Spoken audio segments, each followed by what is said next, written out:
देश की दो दो भाभियां बैक टू बैक ट्रेंड में चल रही हैं। क्यों? अपने पड़ोसियों की वजह से। अब देखो, सीमा भाभी ट्रेंड कर रही हैं हमारे पड़ोसी देश की वजह से। पाकिस्तान की लड़की से मुलाकात, डर नहीं था आपके अंदर? प्यार ऐसा हो गया कि मैं तेरे बगैर नहीं रह पाऊंगी, तू मेरे बगैर नहीं रह पाएगा। और हमारी सुरीली मिथिलेश भाभी, क्या है सचिन में? लप्पू तो सचिन है। जी हाँ, यही मिथिलेश भाभी ट्रेंड कर रही हैं अपने पड़ोसियों की वजह से। अगर मेरी नजर से देखेंगे ना, यहाँ सबसे खूबसूरत यही है। भाई साहब, एकदम टक्कर का माहौल चल रहा है, समझ रहा हूँ। इनफैक्ट मिथिलेश भाभी ने तो एड़ी चोटी का जोर लगा दिया। सीमा की सारी लेम लाइट भाभी ने छीन लिया। सारे कैमरामैन जो कि सीमा के घर में घुस घुस करके उनका इंटरव्यू लेते थे। हिंदुस्तान आने के बाद क्या बदला, सचिन के पास आने के बाद क्या बदला? बहुत कुछ बदला, पूरी सीमा ही बदल गई। वो अब भाभी के मुंह में घुस करके उनका इंटरव्यू ले रहा है और वही डायलॉग बुलवा रहा है जिसकी वजह से वो फेमस हुई है। एक बार जाते जाते आपसे वही डायलॉग उसी तेवर में सुनना चाहेंगे। लप्पू सा सचिन, झिंगुर सा लड़का, क्या है सचिन में? अच्छा,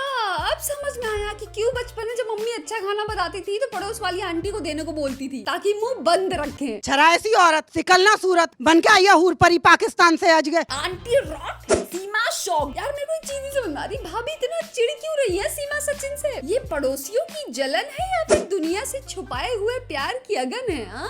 सचिन भाभी, भाभी सचिन। नॉर्मल सी बात है, आदमी तो होना चाहिए। वो कीड़ा सा तो लड़का है, झिंगुर सा। सूखा अगर जरा तेज हवा चल गई ना तो पता नहीं कितनी दूर जाके पड़ेगा। भाभी के इतने मीठे वचन सुनने के बाद सचिन भी लाइक, मुझे क्यों तोड़ा? ये देखने के बाद सचिन के बिहाफ पे एक शेर अर्ज करती हूँ, गौर फरमाइएगा। थोड़ा सा बकवास होगा, उसके बावजूद भी गौर फरमाइएगा। इतना चुभने लगा हूँ मैं, इतना चुभने लगा हूँ मैं, पानी पानी वाला बच्चा तो नहीं हूँ। पानी पानी अंकल जी, पानी पिला दीजिए। बिल्कुल जैसे एक चूहा मर के जड़ हो जाए ना, वो वाली कंडीशन तो फिलहाल में है उसकी, सचिन की। अरे बस करो आंटी, मर जाएगा वो। सही में इंसान से झिंगुर बन जाएगा तुम्हारे श्राप से। बंदरिया की तरह उछलती घूम रही है चारों। इन्होंने पक्का ठान लिया है कि सीमा को वापस पाकिस्तान भगा करके ही मानेंगे। भाभी भाभी कह के उनकी हरकतें देखो जरा। बुढ़े जो कि शमशान में जाने लायक हैं बिल्कुल, उनमें भी प्यार उमड़ रहा है। यार कितना बोलती है एक सांस में यार। घर में ऐसे बोलती होगी तो इनके हस्बैंड भी लाइक चुप हो जा, सातवीं फेल। ऐसे हस्बैंड से याद आया कि अब मेरे जीवन में बस एक ही तमन्ना है दोस्तों, वो है भाभी के पति को देखना। मुझे देखना है कि इनका पति कितना मुस्टंडा है, क्योंकि जिस हिसाब से भाभी ने सचिन की तारीफ की है ना,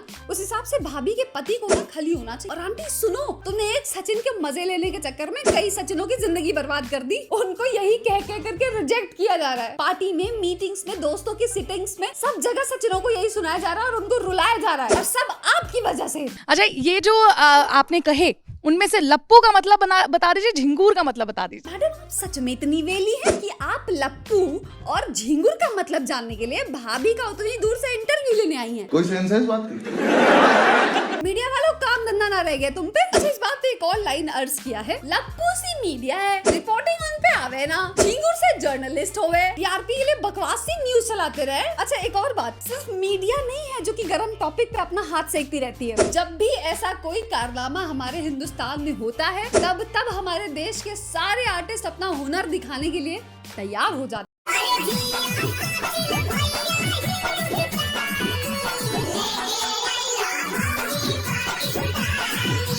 और इतना ही प्यार है ना सीमा को, तो लेके जाए और 2 दिन सचिन को सही सलामत रखवा के दिखा दे पाकिस्तान में। देखो भाई, बात तो सही है, सीमा भाभी जितनी चौड़ में यहाँ इंटरव्यू दे रही है ना, अगर यही लप्पू सा सचिन पाकिस्तान चला गया होता ना, तो अभी तक लिपलिपा सा सचिन बन जाता। वो मुंह से आवाज छोड़ो, सांस तक ना निकल रही होती। वैसे सांस से याद आया कि इस समय तमाम लोगों की सांसें अटकी हुई हैं। इस साल का बिग बॉस कौन जीतेगा इसकी वजह से, क्योंकि भाई साहब बहुत तगड़े टक्कर का माहौल बना है। खैर, टक्कर से भी एक बात याद आ गई, पूरा बिग बॉस बीत गया लेकिन इन दोनों में टकराव नहीं हुआ। इतना बिग बॉस वालों ने, घर वालों ने, सबने इनके बीच में आग लगाने की कोशिश, उनसे तो कुछ ना हुआ। लेकिन अब जब बीवी खत्म हो रहा है तो खुद ही लड़ने लगे। तेरी सोच को रिस्पेक्ट नहीं, गधे की सोच है तेरी। अगर तेरा ये सोचना है कि हम ओपिनियन देने के लिए ओपिनियन देते ना, तो तेरे से बड़ा बेवकूफ मैंने शो में नहीं देखा। वाह, शाबाश। है ना, सच बोलने पे लोगों को बहुत सच हजम नहीं हो रहा है। थोड़ा पहले इधर आओ, इधर सर। माइक पे बोलो। अब बोलो। मैं देख रहा हूँ, अभी रिसेंटली मैंने अपना ओपिनियन शेयर किया। वैसे कुछ भी कहने से पहले एक बात कहूंगी, यार एकदम मस्त लग लग रहा हो गुरु तुम, एकदम पॉक्यूपाइन की तरह, उसी की तरह मस्त एकदम कांटेदार तुम्हारे बाल लग रहे हैं। तो ऐसे इंसान को जो लड़कियों से लड़ रहा है, मैं उसके लिए फिर चूड़ी लाया हूँ। अच्छा तो तुम चूड़ियां लेकर आ रहे हो एल्विश के लिए। Adnan is perfect example of आबेल मुझे मार कुछ भी है। अदनान भाई देखो इतिहास गवा रहा है, तुमने जब जब किसी यूट्यूबर से कंट्रोवर्सी करने की कोशिश की है तुमने तब तब गाली खाई है। ये हर साल इतनी गाली खाने की कैपेसिटी कहाँ से लाते हो? आज तो तुम्हारा बर्थडे था, आज तो कम से कम पिटने वाली हरकतें नहीं की होती तुमने। देखो मेरी आदत नहीं है। आदत नहीं है? ना ना बहुत गंदी आदत है उंगली करने की। मुझे लगा अभी सही समय। हाँ सही समय है, एकदम सही समय है, क्योंकि अभी तो वो ट्रेंड में चल रहा है, टॉप 5 में पहुंच गया है, तो ये एकदम सही समय है एल्विश के खिलाफ बोलने का। मुझे लगता है ना कि अदनान भाई ने वो लाइन कुछ ज्यादा सीरियसली ले ली कि any publicity is good publicity. तुम हर बार ऐसी हरकतें क्यों करते हो? हीरोज है सब, उनको देख के बॉडी बिल्डिंग चालू करते हैं, हम लोग भी उनको देख के चालू किए। क्या बॉडी बिल्डिंग चालू किया? असर तो नहीं दिख रहा मुझे कहीं। कि आपने इसके पहले भी यूट्यूबर को चैलेंज किया था। देखो वो भी तुमको आगाह कर रहा है कि इसके पहले भी तुमने यूट्यूबर से पंगा लिया है, इस बार फिर से लेने के लिए तैयार हो? वो अगर ओपन है फाइट के लिए तो आई एम रेडी। ओहो आई एम रेडी। हाँ एक बार उस खतरनाक मंजर से गुजरने के बाद भी हौसला टूटा नहीं तुम्हारा, बुलंदी छुए जा रही। किस घर में क्यों नहीं थे? ये रिसाइकल्ड थीम जी रिसाइकल्ड। हाँ अब इसी चीज की तो कमी लग रही थी मुझे। इतने दिन से मैं बिग बॉस देख रही थी, मुझे समझ में नहीं आ रहा था कि क्या सुना सुना लग रहा है। अब समझ में आया कि Bigg Boss without Urfi is equivalent to Don without Shahrukh. Yes sadly Don में शाहरुख नहीं है, लेकिन बिग बॉस में उर्फी है। आई मीन गई थी। और कैसे गई थी? बोल बताओ तो क्या पहना है? क्या पहना? कुछ पहना भी है क्या मैंने? नट बोल Because this is a screw you outfit. अच्छा अब समझ में आया कि दीदी का दिमाग सही से काम क्यों नहीं कर रहा था। दीदी ने तो सारे नट्स यहाँ लगा दिए, इसीलिए सब ढीला हो रखा है guys. Because this is a screw you outfit. अच्छा इन लोग का गिर गया।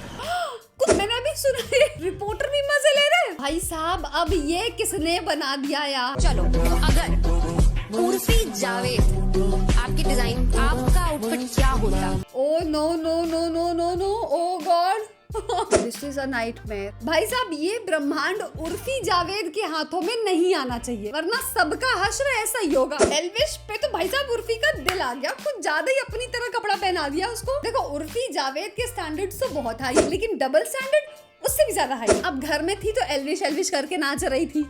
ऐसे वीकेंड के बाहर में ऐसे जैसे शक्ल रहती है ना एल्विश की। अब जैसे ही घर के बाहर निकली वैसे ही अभिषेक और Manisha. That's it for today guys. Hope you enjoyed watching this video. देखो अगर वीडियो सही में अच्छी लगी हो तो थोड़ा सा सब्सक्राइब कर दो, थोड़ा सा लाइक कर दो, है ना। और हाँ मुझे कमेंट सेक्शन में जरूर बताना कि तुम लोग इस बार बिग बॉस में किसे जिता रहे हो। तो तब तक के लिए मस्त रहो, आबाद रहो, यहाँ रहो, चाहे दौलताबाद रहो।